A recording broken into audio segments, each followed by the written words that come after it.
बिस्मिल्लाहिर्रहमानिर्रहीम। अब पाकिस्तान इस वक्त अंदरूनी तौर पे एक तब्दीली छोटी चीज़ है, इनकलाब का शिकार है और उसमें मुब्तला है। इनकलाब ये है कि 2 साल की कोशिशों के बावजूद कि कोई बाहर ना निकले, 2 साल की सारी जबरूत के बावजूद कि इमरान खान अकेला रह जाए और 2 साल में बल्ला बल्लेबाज, विकेट और अपोजिट टीम चारों को बाहर निकालने के बाद नवाज शरीफ अकेला दौड़ा और अकेला हार गया।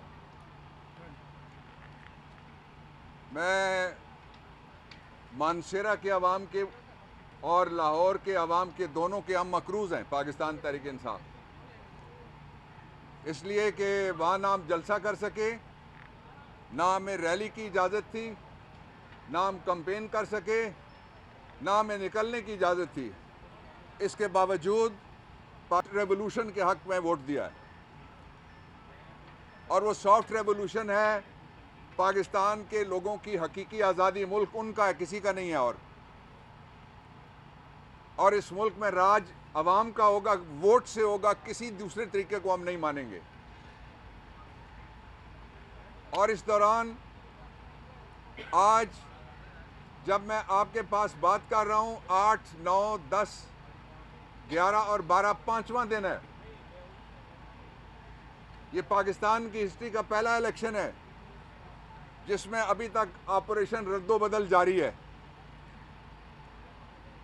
लेकिन वोट इतने ज़्यादा पड़ गए हैं कि कोई तरीका ही उनके पास नहीं बचा कि धांधली को किस तरह से मुकम्मल किया जाए। 5 दिन से धांधली मुकम्मल करने की कोशिश हो रही है और इलेक्शन का नतीजा बच्चा समझकर जो गोद ले रहा है नवाज शरीफ, उसको पता है बच्चा उसका नहीं है, पड़ोसियों का है, उठा के ले आया, ये वापस करे। पाकिस्तान तहरीक इंसाफ मेजॉरिटी पार्टी है, हमें मौका मिलना चाहिए 2 सूबों में, केपी और पंजाब, और मरकज में गवर्नमेंट बनाने का। नहीं गवर्नमेंट बनेगी तो कोई गवर्नमेंट नहीं चलेगी, मैं बता रहा हूं आपको, इसलिए कि 14.25 करोड़ के करीब वोटर्स जो हैं उनमें 70 से 75% जवान और 51% खवातीन हैं। वो किसी मसलियत का शिकार नहीं हुए वोट डालते हुए, वोट का तहफ़्फ़ुज़ करते हुए भी वो किसी मसलियत का शिकार नहीं है। अभी मैं 2 मुकदमात में पेश होके आया हूं, एक टोबा टेक सिंह NA 106 है, उसमें 3 फॉर्म 47 जारी हो चुके हैं। तीनों में गलतियां हैं। मैंने आपके जो लड़के थे अंदर या खवातीन थी, उन्होंने देखा, मैंने बताया, गिन के बताया, वो गिनती नहीं उनसे पूरी हो रही। और इलेक्शन कमीशन को मैंने कहा है कि ये जुल्म आप रोकें। डस्का के वक्त तो आपने RO अंदर किया, आपने DPO अंदर किया, आपने DCO अंदर किया। मैंने इलेक्शन कमीशन से कहा है, ये एग्जाम्पल है एक, जिनने धांधली की है डस्का का आप रीप्ले करें, इसलिए कि मजाक नहीं है, कौम का वोट चोरी करते हैं डालने वाले करोड़ों लोगों, और चंद लोग दर्जन 2 दर्जन जाके एक पूरा हल्का उसका रिजल्ट तब्दील कर दें। ऐसा नहीं चलेगा, कभी भी नहीं चलेगा। दूसरा हल्का था अब्दुल वहाब मुमताज कालू, उनका हल्का था। मैंने इलेक्शन कमीशन को दिखाया, हमारे पास फॉर्म है 45, वो 5000 से जीत रहा है, खालिद 6000 से जीत रहे हैं, लेकिन मुसलसल कोशिश जारी है किसी तरह से बुलेट के जोर पे जो बैलेट के जोर से जीते हैं उनको ताराज किया जाए।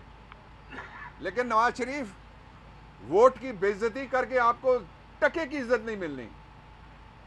मैं आपको बताना चाहता हूं, मैंने कल कुछ मुल्क गिने थे, दुनिया का कोई ऐसा इदारा जो वॉच डॉग है इलेक्टरल डेमोक्रेसी का, वो ऐसा नहीं है जो ये नतीजा कबूल करेगा, या सब ने मुस्तरद कर दिया इसको। इसलिए ये पानामा 2 है नवाज शरीफ के लिए। दुनिया में किसी मुल्क में नहीं जा सकोगे, किसी जगह पब्लिक में नहीं जा सकोगे, इलेक्शन में भी नहीं जा सके।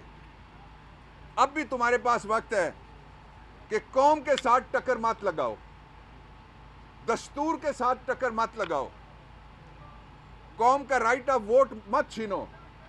और ये बच्चों को क्या पैगाम दिया गया 18 से लेके 39 ईयर्स तक, जिन्होंने पाकिस्तान के लिए मार खाई 2 साल, उनके घर वालों ने मार खाई, घर गिराए गए, हथकड़ियाँ, रेप, कत्ल, क्या नहीं हुआ? कोई ऐसा इल्ज़ाम है जो नहीं लगा इस दौरान, और कोई ऐसी सूरत है जो जबर की हो सकती है जो सामने ना आई हो? लेकिन जो लोग खड़े रहे उनको मैं सलाम पेश करता हूं। और इमरान खान का पैगाम है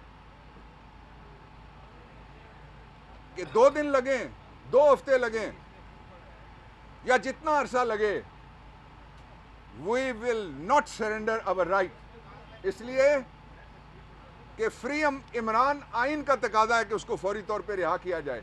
ये सारे ट्रम्प अप चार्जेस हैं। नवाज शरीफ आया, इमरान खान के लिए सारी अदालतें जेल के अंदर सलामी बरती हैं। नवाज शरीफ आया, एयरपोर्ट पे सलामी वाले चले गए, वहां बायोमेट्रिक भी दौड़ता हुआ चला गया। लोगों को बताओ तो सही, 9 मई की सुबह को इमरान खान कौन सा तोप लेके गया था इस्लामाबाद हाई कोर्ट के बायोमेट्रिक रूम में? इसलिए जो उस वक्त हुआ उसको रीप्ले मत करें कि हम किसी जगह को भी महफूज नहीं समझते। उस वक्त इस्लामाबाद हाई कोर्ट गैर महफूज था, आज हर डिप्टी कमिश्नर का ऑफिस, आज हर आरओ एआरओ का ऑफिस गैर महफूज हो गया। आपने कभी दुनिया में देखा किसी जगह कि डिस्ट्रिक्ट पुलिस ऑफिसर हो? इंडिया में आप पुलिस की टॉर देखें जब वो बाहर निकलते हैं, बड़े से बड़े मुजरिम कांपते हैं उनसे। यहां आपने कख नहीं रहने दिया पुलिस का। डीपीओ जाके लंबा पा के उसके दफ्तर में सबके सामने जिसको मार पड़ गई हो, हमें कहते हैं मोराल बुलंद रखना चाहिए। हमारा तो मोराल बुलंद है। सारे इदारों को पामाल किया जा रहा है। सारी जो तकरीम है इस मुल्क की इज्जत है वो पाकिस्तान के लोगों के साथ है जिन्होंने मुस्तकिल यहाँ रहना है। इसलिए मैं आपसे ये दरख्वास्त करना चाहता हूँ सारे अफराद और इदारों से कि धांधली का सिलसिला 5वें दिन रोक दिया जाए, और अगर इलेक्शन कमीशन ने मौसर ऑर्डर्स करके लोगों को इंसाफ दिलाया तो इनके लिए भी एहतराम आएगा लोगों के दिलों में और एतबार आएगा। 2 बातें मैं ख़ास तौर पे कहना चाहता हूँ कि इस वक्त पाकिस्तान में ज़रूरत इस बात की थी कि कौम को किसी बात पे इकट्ठा। आप कहते हैं एक ठग के पीछे पूरी कौम, वो कहता है मेरे साथ आ जो, मुझे मेजॉरिटी मिल गई है, पड़ोसियों को बच्चा उठा के ले गया और उसका हकीका करने जा रहा है। वापस करो यार, जिनका बच्चा है वो जाने। ये वोट कौम का है, कौम के बच्चों का वोट है। ये अगवाकारी मत करो वोटों की। और दूसरी बात मैं ये कहना चाहता हूं कि पाकिस्तान के, मैं ये दोहराता रहूंगा, निज़ाम में इस इलेक्शन पे अगर सुओ मोटो नहीं होता तो आइन में सुओ मोटो की रखने की, रहने की, होने की, मौजूदगी की कोई ज़रूरत नहीं है। Thank you.